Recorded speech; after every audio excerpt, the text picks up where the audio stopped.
সম্মানিত দর্শক মণ্ডলী, আসসালামু আলাইকুম। কেমন আছেন সবাই? লোগো ডিজাইন টিউটোরিয়ালে আপনাদের স্বাগত জানাচ্ছি। আজকে আপনাদের এই ডিজাইনটা করে দেখাবো যে আমরা কিভাবে টাইপোগ্রাফি লোগো করতে পারি। তো চলুন আমরা কাজ শুরু করি। তার আগে যারা এখনও আমার চ্যানেলটি সাবস্ক্রাইব করেনি তারা চ্যানেলটি সাবস্ক্রাইব করে নিন, আর যারা করেছেন তাদেরকে অসংখ্য ধন্যবাদ। আশা করি আপনারা বেশি বেশি শেয়ার করবেন। তো যাই হোক, আমরা কাজটা শুরু করি।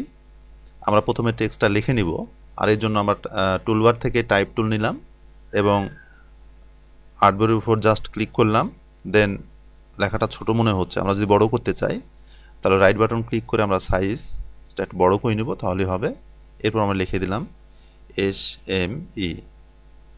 এ। এরপরে শিফট অল্টার ধরে আমি এটা বড় করে নিলাম। তারপর আমরা একটা ফন্ট দিব। এটার আমি যে ফন্ট দিয়ে এটা এখানে করেছি সেটা ইথনোসেন্ট্রিক। আমরা যদি ETH এখানে লিখি তাহলে চলে আসবে। ইটি লিখতে চলে আসছে, দেখেন ইথনোসেন্ট্রিক। এটা আমি সিলেক্ট করলাম। দেন আমরা এখন ক্রিয়েট আউটলাইন করে নিব। সম্ভবত আমার ফেসবুক গ্রুপে কোনো এক ভাই জিজ্ঞেস করছিলেন যে ভাই আমরা ফন্ট কেন ক্রিয়েট আউটলাইন করি। আসলে ক্রিয়েট আউটলাইন যদি আমরা না করি তাহলে এখানে যে কাস্টমাইজ আমরা ফন্টটা করেছি, যেভাবে টাইপোগ্রাফি করেছি, এটা আমরা করতে পারবো না। এর জন্য আমাদের আসলে ফন্টটা ক্রিয়েট আউটলাইন করে নেওয়া উচিত। তো আমি রাইট বাটন ক্লিক করে ক্রিয়েট আউটলাইন করে ফেললাম, দেন আনগ্রুপ করে নিচ্ছি। এখন দেখেন আমরা স্টেপ বাই স্টেপ কাজ শুরু করি। আমরা এদিক থেকে শুরু করি। এর এখানে যে ত্রিভুজের মতো দেখা আছে, এটা কীভাবে আমরা তৈরি করব, তারপরে এটাকে কী করে এর এখানে যোগ করব, এইসব বিষয় শুনে আমরা প্রথমে শুরু করি। তো এটা করার জন্য আমাদের যা করণীয় সেটা হলো আমরা ডাইরেক্ট সিলেকশন টুল সিলেক্ট করলাম। দেন এই যে এখানে অ্যাঙ্কর পয়েন্টটা আছে, দেখেন ঠিক অ্যাঙ্কর পয়েন্টে ক্লিক করে আমি এই যে এর যে বাহুটা আছে, এই বাহু বরাবর আমি নিচে টেনে নিয়ে আসলাম, ঠিক এই মতো নিয়ে ছেড়ে দিলাম। দেন পাথফাইন্ডার অপশনে এসে আমি ডিভাইড করে ফেলছি। যেহেতু আমরা ডাইরেক্ট সিলেকশন টুলে আসি সেহেতু আনগ্রুপ করা দরকার নাই। আমি শুধুমাত্র এই দুটোকে সিলেক্ট করলাম। দেন আমি কিবোর্ড থেকে ডিলেটে 2বার চাপ দিলাম। এরপরে এখানে যে ত্রিভুজটা আমরা তৈরি করেছি, যে ত্রিভুজটা এখানে দেখা যাচ্ছে, এটা আমরা যেভাবে তৈরি করব সেটা হলো আমরা এখান থেকে পেন টুল নিব। পেন টুল নিয়ে ঠিক যখন আমরা অ্যাঙ্কর পয়েন্টের এই চিহ্নটা দেখতে পাবো তখনই আমরা ক্লিক করব। তবে খেয়াল রাখবেন এই সময় যেন আমাদের এই যে এটা যেন সিলেক্ট করা না থাকে, এভাবে ডিসিলেক্ট থাকে। আমি এখানে ক্লিক করলাম, এরপরে আমরা এখানে ক্লিক করলাম, তারপরে এখানে, এবং যেখান থেকে শুরু করেছিলাম সেখানে নিজে শেষ করলাম। এরপর এটাকে বোঝার জন্য একটু ভিন্ন কালার দিয়ে দিচ্ছি। যেহেতু কাজটা আমরা সব কিছু মাপের মধ্যে দিয়ে করবো, সেহেতু এটা আমরা মাপের মধ্যে দিয়ে এটাকে, যে দূরত্ব এখানে দেখতে পাচ্ছেন যে দূরত্ব আছে, সেটা আমরা মাপের মধ্যে দিয়েই করব। আমি এইটাকে সিলেক্ট করলাম। সিলেক্ট করার পরে অবজেক্টে গেলাম, অবজেক্ট থেকে পাথ এবং অফসেট পাথ। এরপর আমরা প্রিভিউ করে নিব এবং আসলে কত দূরত্ব আমরা করতে চাই এটা আপনারা বুঝতে পারছেন যে আমরা এখান থেকে যদি 10 পিটি থাকে তাহলে এর অনুরূপে আরেকটা 10 পিটি বড় এ তৈরি হচ্ছে এবং সেটা এত বড় এই গ্যাপটা তৈরি হবে। আমরা যদি চাই যে এই গ্যাপটাই আমরা রাখবো তাহলে ওকে করে দিতে পারি, ঠিক এইভাবে। এরপরে শুধুমাত্র বোঝানোর জন্য আমি একটা ভিন্ন কালার দিয়ে দিচ্ছি। তার মানে অফসেট পাথ দিয়ে আমি যা করলাম সেটা হলো এর অনুরূপে আরেকটা এ তৈরি করলাম, কিন্তু সেটা 10 পিক্সেল বড়। আমি এটা আনগ্রুপ করে নিলাম, সব গ্রুপ হয়েছিল। এরপর আমার যে কাজটা হবে সেটা হলো 10 পিক্সেল বা 10 পিটি বড় এই এ দিয়ে আমি এই যে ত্রিভুজটা তৈরি করেছি এই ত্রিভুজকে মাইনাস করে দিব। তো এর আগে আপনারা বেশি বেশি দেখে আসছেন যে আমি মাইনাস ফন্ট করছি। তো দেখেন এখানে মাইনাস ফন্ট যদি করি তাহলে আমাদের যে আসল জিনিস সেটাই চলে গেছে এখান থেকে। কাজে এই ধরনের যদি আপনারা সমস্যায় পড়েন যে মাইনাস ফন্ট করে ফেলছেন কিন্তু এমন হয়ে গেছে, তাহলে আপনারা কন্ট্রোল জেড করে ব্যাকে ফিরে আসবেন, এসে মাইনাস ব্যাক করবেন। আসলে মাইনাস ফন্টের যেটা বিষয় সেটা হলো যে ফন্টে থাকবে সে মাইনাস হয়ে যাবে। তো এখানে ফ্রন্টে আছে সায়ান কালারটা, তো আমরা তো আসলে সায়ান কালারটা মাইনাস করতে চাই না, সেজন্য এখানে আসলে মাইনাস ফন্ট আমরা ব্যবহার করতে পারবো না। এখানে আমাদের ব্যবহার করতে হবে মাইনাস ব্যাক। তার মানে সোজা কথা হলো যে মাইনাস ফন্ট ব্যবহার করে যদি আপনার আসল কাজ না হয় তাহলে আপনি কন্ট্রোল জেড করে মাইনাস ব্যাক ব্যবহার করবেন, তাহলে হয়ে যাবে খুব সহজেই। তো আমি এটা করে ফেললাম। এরপরে আমরা এখান থেকে একটা বাহু নিব, দেখেন এখানে যোগ করা আছে সেটা নিব, আর বাহুটা নিশ্চয়ই একটা মাপের মধ্যেই নিতে হবে।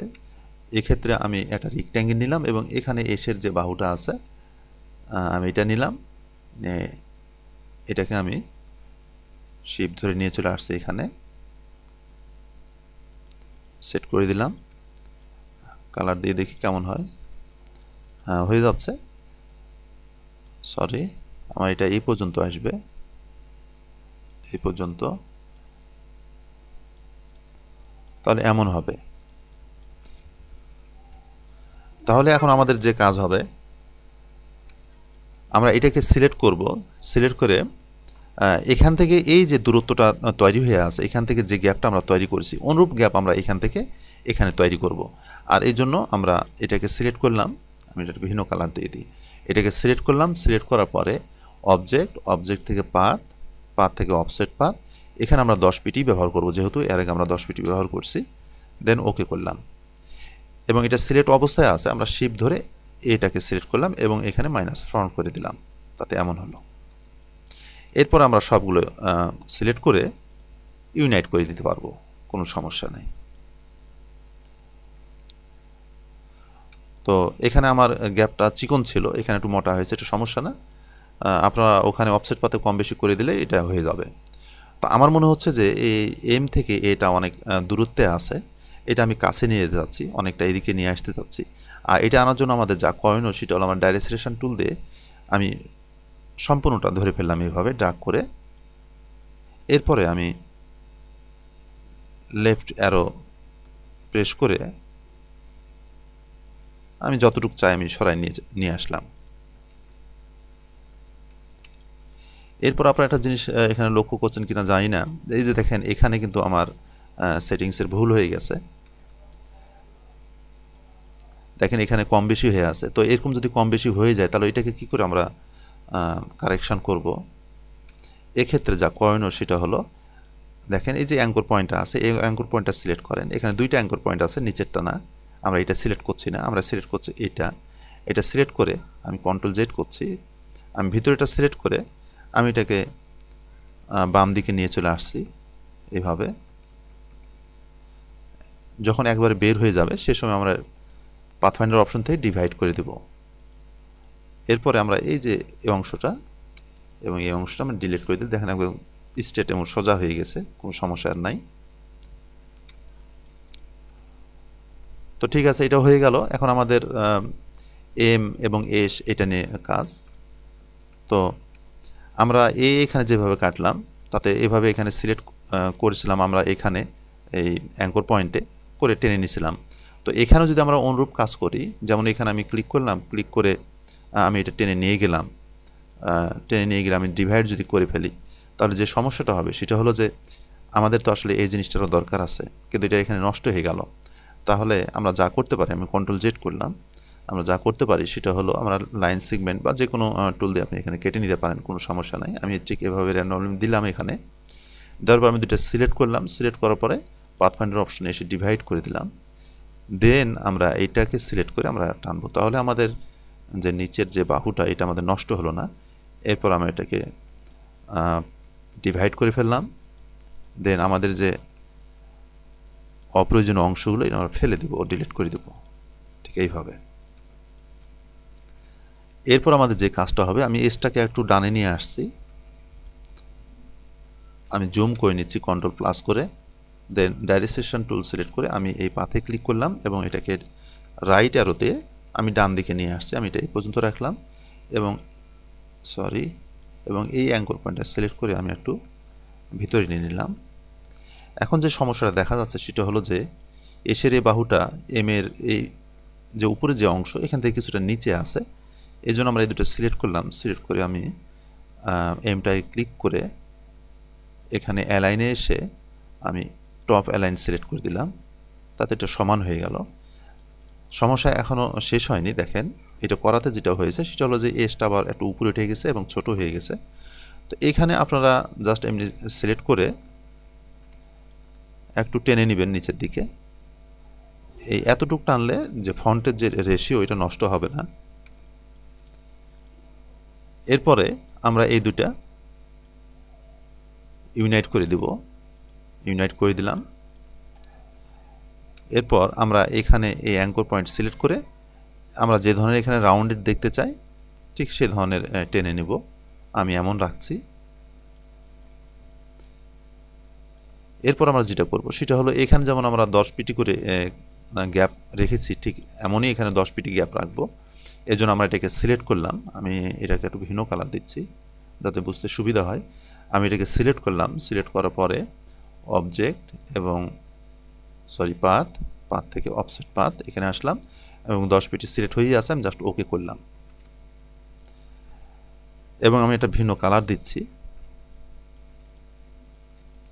এখন যেটা সমস্যা এখানে দেখা যাচ্ছে সেটা হলো যে আমি যদি 10 পিটি এখানে কেটে ফেলি, আমি এটা সাদা কালার না দিয়ে একটু গাঢ় কালার দিই, হ্যাঁ, তাহলে যে গাঢ় নীল কালার যেটা আছে এটা দিয়ে আমি এটাকে কাটবো। এটাকে কাটতে গেলে যা হবে সেটা হলো এখানে তো যেমন কাটবেই তেমন এখানেও কাটবে বা ডিলিট হয়ে যাবে। তাহলে এখন আমাদের এখানে যা করণীয় সেটা হলো যে যেহেতু এখানে আমরা কাটতে চাই না, সেহেতু আমি গাঢ় নীলের এই অংশটা আমি এখান থেকে সরাই দিলাম যাতে এখানে লেগে না থাকে। এরপরে আমি এটাকে সিলেক্ট এবং শিফট ধরে এটাকে সিলেক্ট করলাম, করার পরে পাথফাইন্ডার অপশনে এসে মাইনাস ফন্ট করে দিলাম। এই তো হয়ে গেল।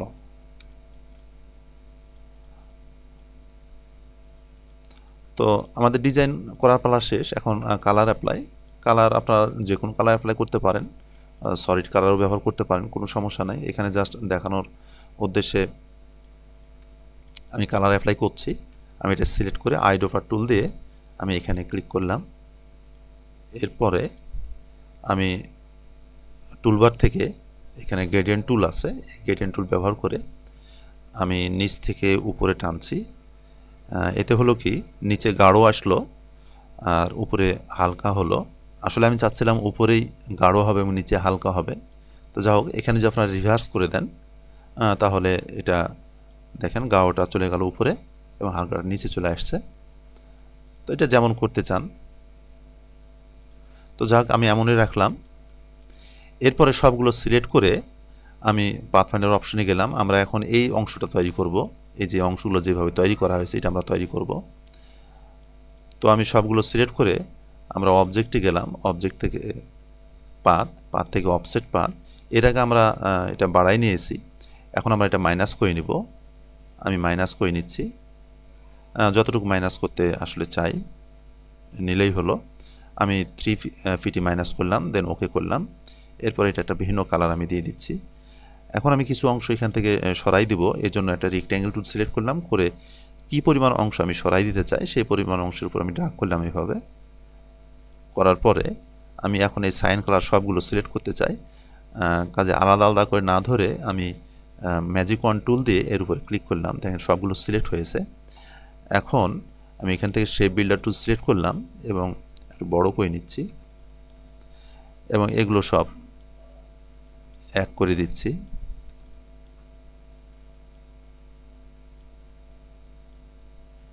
এখন আমি ডাইরেক্ট সিলেকশন টুল বা সিলেকশন টুলে যেতে পারি। এরপর বাইরে ক্লিক করলাম এবং এটাতে আমি ক্লিক করে এটা সরাই দিলাম। তাহলে আমাদের হয়ে গেল। এখন আমরা এই সাইন কালারটা সিলেক্ট করব। এই জন্য ম্যাজিক ওয়ান টুল দিয়ে আমি এখানে সিলেক্ট করলাম। এখানে ভিন্ন কোনো কালার ব্যবহার করা নাই, এই কালারটাই ব্যবহার করা আছে। শুধু এখানে আমি টুলবার থেকে গ্রেডিয়েন্ট টুলটা সিলেক্ট করে এটা আমি ঠিক করে নিচ্ছি। এখানে আমি যেটা করব সেটা হলো যে গাঢ় কালারটা থাকবে নিচে আর হালকা কালারটা থাকবে উপরে। তো আমার গাঢ় কালারটাই উপরে চলে গেছে এবং হালকাটা নিচে আছে। যা হোক, এটা সমস্যা নাই। আমি এখান থেকে শুধু রিভার্স যদি করে দিই তাহলে হয়ে যাবে। এই যে হয়ে গেছে। তো আপনারা যদি এভাবে রাখতে চান এভাবে রাখতে পারেন বা আরও এটাকে নাড়াচাড়া করতে পারেন। এগুলো সব গ্রুপ হয়ে আছে, আমি আনগ্রুপ করে দিচ্ছি এটা এবং এগুলো আমি সিলেক্ট করলাম। শিফট ধরে ধরে এখন সিলেক্ট করছি। এখন আর ম্যাজিক ওয়ান টুল ব্যবহার করা যাবে না।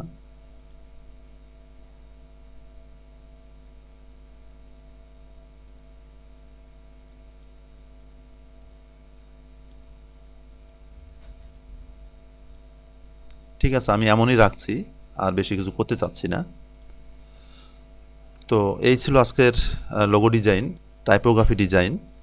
তো আশা করি এই ধরনের ডিজাইন কিভাবে করতে হবে আপনারা বুঝতে পেরেছেন। আর এগুলো করতে গিয়ে আপনারা অবশ্যই মাপের বিষয়টা মাথায় রাখবেন এবং যে কাজই করবেন আপনারা সেটা যেন মসৃণ হয়, 100% নিখুঁত হয়, এটা আপনাদেরকে কনফার্ম করতে হবে। যে এবার ধরে কাজ করা যাবে না, যেটাই করবেন নিখুঁত কাজ করবেন। তো বন্ধুরা, আশা করি আপনাদের ভালো লেগেছে। ভালো লাগলে লাইক কমেন্ট করবেন, সাবস্ক্রাইব করবেন এবং বেশি বেশি শেয়ার করবেন। আর সামনে টিউটোরিয়াল পর্যন্ত আপনারা ভালো থাকেন, সুস্থ থাকেন এই কামনা করছি। আসসালামু আলাইকুম।